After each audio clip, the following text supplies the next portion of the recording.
Hyderabad railway സ്റ്റേഷനിൽ എപ്പോഴത്തെയും പോലെ നല്ല തിരക്കായിരുന്നു. 10ാം നമ്പർ പ്ലാറ്റ്ഫോമിൽ നിന്നും പുറപ്പെടാൻ തയ്യാറായി നിൽക്കുകയാണ് ഗോദാവരി എക്സ്പ്രസ്. അതിൻ്റെ AC ഫസ്റ്റ് ക്ലാസ് ബോഗിയിലേക്ക് സഹസ്ര തിടുക്കപ്പെട്ട് കയറി. തൻ്റെ ബർത്ത് നമ്പർ നോക്കി കാലെടുത്ത് വെച്ചതും അതുവരെ ഇല്ലാത്തൊരു സമാധാനം അവൾക്ക് തോന്നി. കയ്യിലുണ്ടായിരുന്ന ട്രോളി ബാഗ് സീറ്റിനിടയിലേക്ക് തള്ളി മാറ്റി ജനരേഖയിലായിരുന്ന് അവൾ ആശ്വാസത്തോടെ ദീർഘശ്വാസം വിട്ടു. അപ്പോഴാണ് ബോഗിയുടെ വാതിൽ തുറന്ന് ഒരാൾ അകത്തേക്ക് വന്നത്. സഹസ്ര വെറുതെ തലയുയർത്തി നോക്കി, അത്രമാത്രം. പക്ഷെ അയാളെ കണ്ടതും ഒരു നിമിഷം അവളുടെ ശ്വാസം നിലച്ചുപോയി. അത് മറ്റാരുമായിരുന്നില്ല. വർഷങ്ങൾക്ക് മുമ്പ് കല്യാണപ്പന്തലിൽ തനിക്കായി കാത്തിരുന്ന ആളെ വേണ്ടെന്ന് വെച്ച് ഒരു കത്ത് എഴുതി വെച്ച് താൻ ഇറങ്ങിപ്പോയ ആ പഴയ സംഭവം അവളുടെ ഓർമ്മയിലേക്ക് ഇരച്ചു കയറി. അയാൾക്കും അവളെ കണ്ടതും ഒരു നിമിഷം എന്ത് ചെയ്യണമെന്നറിയാതെ സ്തംഭിച്ചു പോയി. കയ്യിലിടുന്ന ബാഗ് താഴെ വെക്കാൻ പോലും മറന്നു. അത്ഭുതത്തോടെ അവൻ അവളെ തന്നെ നോക്കി നിന്നുപോയി. കാർത്തിക്. അവളുടെ ചുണ്ടുകൾ അവൾക്ക് മാത്രം കേൾക്കാവുന്ന പാകത്തിൽ വിറയലോടെ മന്ത്രിച്ചു. ആ വിട കേട്ടാണ് കാർത്തിക് ബോധത്തിലേക്ക് തിരിച്ചു വന്നത്. അവൻ്റെ മുഖത്തുണ്ടായിരുന്ന ആ അത്ഭുതം മാറി പതിയെ ഒരു തരം തണുപ്പൻ ഭാവം വന്നുകൂടി. ഒന്നും മിണ്ടാതെ അവൻ തൻ്റെ ബാഗ് ഒതുക്കി വെച്ചു. എന്നിട്ട് താഴത്തെ ബർത്തിൽ അവളിൽ നിന്നും അല്പം മാറി വന്നിരുന്നു. ആ ആഘാതത്തിൽ നിന്നും പതിയെ മുക്തയായി സഹസ്ര ചോദിച്ചു, കാർത്തിക്, നീയോ? അവളിൽ നിന്നും ആ വാക്കുകൾ പുറത്തേക്ക് വന്നു. കാർത്തിക് അവളെ തന്നെ നേരെ നോക്കിക്കൊണ്ട് പറഞ്ഞു, ഈ ലോകം ഇത്ര ചെറുതാണെന്ന് ഞാൻ ഒട്ടും കരുതിയില്ല. വളരെ ശാന്തമായിട്ടായിരുന്നു അവൻ അത് പറഞ്ഞത്. പക്ഷെ ആ ശാന്തതയ്ക്ക് പിന്നിലുള്ള അർത്ഥം അവൾക്ക് വ്യക്തമായി മനസ്സിലായി. നീ വൈശാഖിയിലേക്കാണോ പോകുന്നത്? സംഭാഷണം മുന്നോട്ട് കൊണ്ടുപോകാൻ ശ്രമിച്ചു ആൾ വീണ്ടും ചോദിച്ചു. എൻ്റെ വീടും ഫാമിലിയും അവിടെയല്ലേ. ഓടിയൊടുക്കേണ്ട ആവശ്യം എനിക്കില്ലല്ലോ. അതുകൊണ്ട് ഞാൻ അങ്ങോട്ട് തന്നെയാണ് പോകുന്നത്. ജനാലയിലൂടെ പുറത്തേക്ക് നോക്കിക്കൊണ്ട് വളരെ കാഷ്വലായി അവൻ പറഞ്ഞു. അവൻ്റെ വാക്കുകളിലെ പരിഹാസം കേട്ട് സഹസ്ര തല താഴ്ത്തി. 5 വർഷം മുമ്പ് താൻ ചെയ്ത തെറ്റിന് അവൻ ഇത്രത്തോളം ദേഷ്യപ്പെടുന്നതിൽ ഒരു തെറ്റുമില്ലെന്ന് അവൾക്കറിയാമായിരുന്നു. തൻ്റെ കയ്യുരുകൾ പരസ്പരം തിരുമ്മിക്കൊണ്ട് അവൾ പതുക്കെ പറഞ്ഞു, സോറി. അതിൽ കാർത്തിക് ചെറുതായിട്ടൊന്ന് ചിരിച്ചു. അതിൽ പരിഹാസമില്ലായിരുന്നു, പക്ഷെ ഒരു തരം താല്പര്യമില്ലായ്മ ഉണ്ടായിരുന്നു. സോറിയോ? എന്തിനാണ് സോറി? നമുക്ക് 2 പേർക്കും ഒരേ സീറ്റ് തന്നെ റിസർവായി വന്നതിനാണോ? It's okay. ഇവർക്ക് നമ്മുടെ ഭൂതകാലം അറിയില്ലല്ലോ. അവൾ ഉദ്ദേശിച്ചതല്ല അവന് പറഞ്ഞത്. കാർത്തിക്, അന്ന് പ്ലീസ്. സംസാരിച്ച് പൂർത്തിയാക്കുന്നതിന് മുമ്പ് തന്നെ കാർത്തിക് അതിടക്ക് വെച്ച് തടഞ്ഞു. അന്ന് എന്താണ് ഉണ്ടായതെന്നോ അത് എന്തിനാണ് സംഭവിച്ചതെന്നോ ഇരുന്ന് സംസാരിക്കാനുള്ള സമയം എപ്പോഴോ കഴിഞ്ഞു പോയി. അന്ന് നിന്നോടത് പറയണമെന്ന് എനിക്ക് തോന്നിയിരുന്നില്ല. ഇപ്പോൾ അത് കേൾക്കാനുള്ള ക്ഷമ എനിക്കുമില്ല. അതുകൊണ്ട് നമ്മൾ വെറും അപരിചിതരായ യാത്രക്ക് പോലെ ഇരിക്കാം. അതാണ് 2 പേർക്കും നല്ലത്. ട്രെയിൻ പതുക്കെ നീങ്ങി തുടങ്ങി. ജനലിന് പുറത്തെ വെളിച്ചങ്ങൾ പിന്നിലേക്ക് മറഞ്ഞുകൊണ്ടിരുന്നു. കാർത്തിക് തൻ്റെ ഫോണെടുത്ത് ഇയർഫോൺ വെക്കാൻ തുടങ്ങിയതും സഹസ്രക്ക് സ്വയം നിയന്ത്രിക്കാനായില്ല. അവൾ വീണ്ടും ചോദിച്ചു, നിനക്ക് എന്നോട് ദോഷ്യം തോന്നുന്നത് ന്യായമാണ് കാർത്തിക്. പക്ഷെ ഞാൻ പറയുന്നതൊന്ന് കേൾക്കും. അന്നത്തെ എൻ്റെ സാഹചര്യം അങ്ങനെയായിരുന്നു.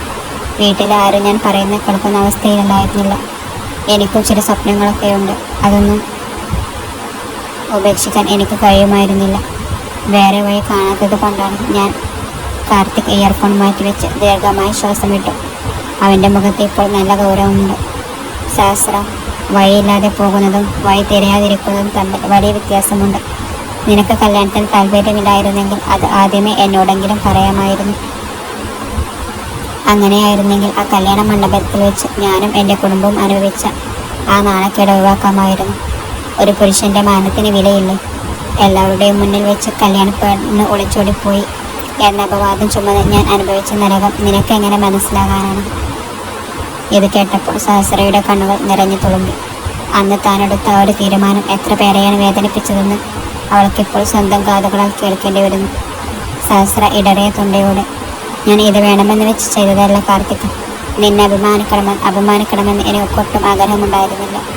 എൻ്റെ പേടിയാണ് എന്നെ കൊണ്ട് അങ്ങനെ ചെയ്യിച്ചത്. അത് തന്നെയാണ് ഞാനും പറയുന്നത് സഹസ്ര.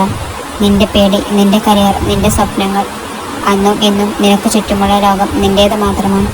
മറ്റുള്ളവരുടെ വികാരങ്ങളെക്കുറിച്ച് നിനക്ക് ചിന്തിക്കേണ്ട കാര്യമില്ലല്ലോ. Anyway, that's all in the past. കഴിഞ്ഞതൊക്കെ കഴിഞ്ഞു. നീ വിചാരിച്ച ലക്ഷ്യങ്ങളൊക്കെ നീ നേടിക്കാണുമല്ലോ. All the best. ഇനി ഈ വിഷയം ഇവിടെ വെച്ച് നിർത്താം എന്ന ഭാവത്തിൽ കാർത്തിക് ലാപ്ടോപ്പ് തുറന്നു.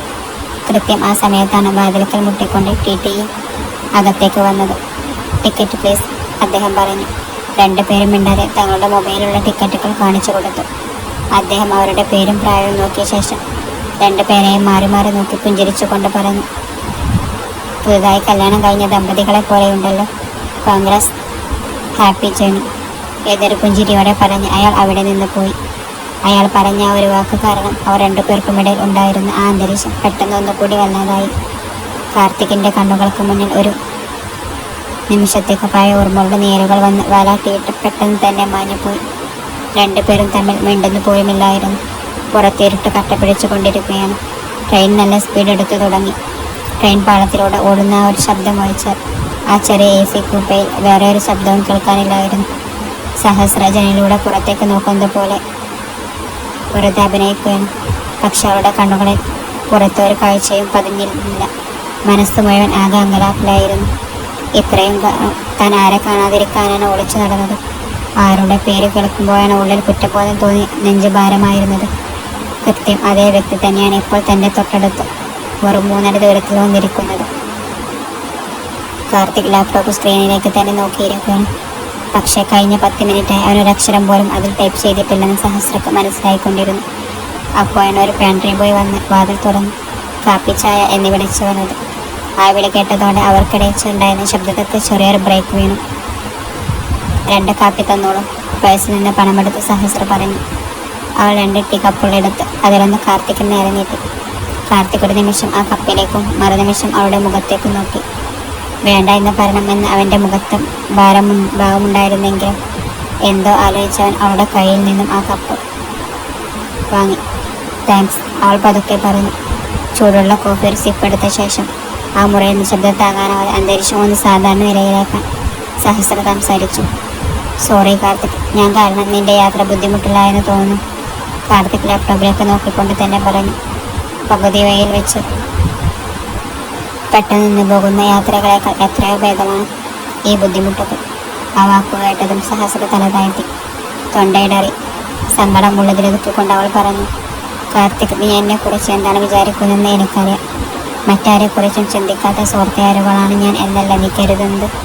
കാർത്തിക് തൻ്റെ കയ്യിലുണ്ടായിരുന്ന കപ്പ് വശത്തേക്ക് മാറ്റിവെച്ച് പിന്നിലേക്ക് ചാരിയിരുന്നു. ഞാൻ നിന്നെക്കുറിച്ചൊന്നും വിചാരിക്കുന്നില്ല സഹസ്ര. സത്യം പറഞ്ഞാൽ കഴിഞ്ഞ 3 വർഷമായി നിന്നെക്കുറിച്ചുള്ളൊരു ചിന്ത പോലും എൻ്റെ മനസ്സിൽ വന്നിട്ടില്ല. ഇന്ന് നീ പെട്ടെന്ന് മുന്നിൽ വന്ന് പെട്ടപ്പോൾ പഴയ കാര്യങ്ങൾ ഓർമ്മ വന്നു, അത്രമാത്രം. നീ ഇപ്പോൾ എൻ്റെ ജീവിതത്തിൽ ഇല്ല. അതുകൊണ്ട് നിന്റെ ക്യാരക്ടറെ ജഡ്ജ് ചെയ്യേണ്ട കാര്യമൊന്നും എനിക്കില്ല. അവൻ എത്ര ശാന്തമായാണ് ആ വാക്കുകൾ പറഞ്ഞത്. അതിനേക്കാൾ മൂർച്ചയോടെ അത് അവളുടെ നെഞ്ചിൽ ചെന്ന് തറച്ചു. അവന് തന്നോട് ദേഷ്യപ്പെടാനുള്ള അത്ര പോലും പ്രാധാന്യം തനിക്കില്ലെന്ന് അവൾക്ക് മനസ്സിലായി. ശരിയാണ്, ആ ഹൃദയം ഞാൻ പണ്ടേ കളഞ്ഞു കുളിച്ചതാണ്, സഹസ്ര നിറവോടുകൂടെ ഉള്ളിൽ പറഞ്ഞു. പതുക്കെ വിഷയം മാറ്റാനായി അവൾ ചോദിച്ചു. അതൊക്കെ പോട്ടെ കാർത്തിക്, ഇപ്പോൾ നീ എന്താ ചെയ്യുന്നത്? ആംഗിളിൻ്റെ കൺസ്ട്രക്ഷൻ ബിസിനസ് തന്നെയാണോ നോക്കുന്നത്? കാർത്തിക് തലവെട്ടിച്ച് അല്ല എന്ന് ആംഗ്യം കാണിച്ചു. ഇപ്പോൾ ഞാൻ സ്വന്തമായൊരു ആർക്കിടെക്ചർ ഫേം നടത്തുകയാണ്. ഹൈദരാബാദിൽ ഒരു മെയിൻ ഓഫീസും വൈസാഖിൽ ഒരു ബ്രാഞ്ചുമുണ്ട്. ഓ ഗ്രേറ്റ്, കൺഗ്രാറ്റ്സ്. അപ്പോൾ സ്വന്തമായി ഐഡൻറ്റിറ്റി ഉണ്ടാക്കിയല്ലേ? I am really happy for you, അവൾ ഹൃദയപൂർവ്വം പറഞ്ഞു. കാർത്തിക് ചെയ്തതായിട്ടൊന്ന് ചിരിച്ചു. അത്രയേ ഉള്ളൂ. ആർക്കായാലും വഴി നോക്കി മുന്നോട്ട് പോയാലേ പറ്റൂ. ആർക്കെങ്കിലും വേണ്ടി നമുക്ക് നമ്മുടെ ലൈഫ് ഇവിടെ നിർത്തിവെക്കാൻ കഴിയില്ലല്ലോ. വഴിക്ക് വെച്ച് ആരെങ്കിലും നമ്മൾ എട്ടിച്ചു പോയാൽ അവിടെ തന്നെ ഇരുന്ന് കരഞ്ഞുകൊണ്ടിരിക്കാൻ പറ്റില്ലല്ലോ. നടപ്പ് തൊള്ളുന്നേ പറ്റൂ. ഞാനതാണ് ചെയ്തത്. സഹസ്രയുടെ തൊണ്ട വരണ്ടുപോയി. അവൻ ഇത് മനസ്സിൻ്റെ വിഷമം കൊണ്ട് കുത്തി പറയുന്നതാണോ അതോ സാധാരണ ഇത് സംസാരിക്കുന്നതാണോ എന്ന് അവൾക്ക് മനസ്സിലായില്ല.